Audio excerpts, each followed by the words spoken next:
I'd seen it 100 times before. Stephanie was the kind of person who could insult you to your face, and if you got upset, you were the problem. She was just joking.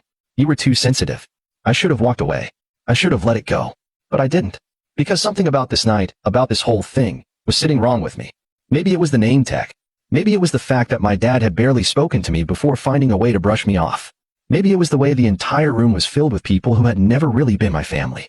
Whatever it was, I was done. I turned to Stephanie, tilting my head slightly.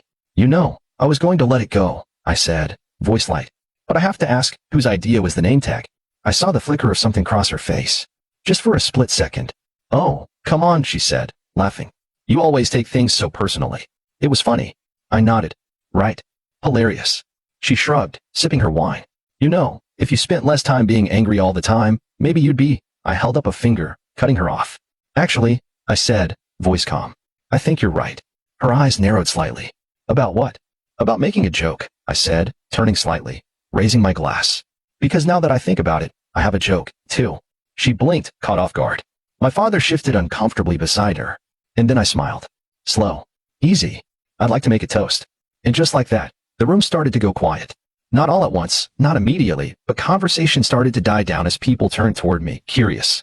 Because people love to toast. Especially an unexpected one. I could feel my father tense beside me. Stephanie let out a small laugh, shifting her weight like she was trying to brush me off. Oh, come on. You don't have to. I held up a hand, still smiling. No, really. I insist.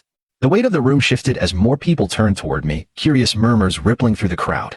A few guests grabbed their drinks, ready to indulge in what they assumed was just a lighthearted toast. They had no idea what was coming.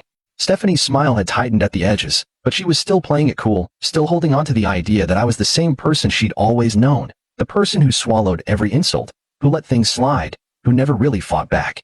My dad, on the other hand, wasn't so composed.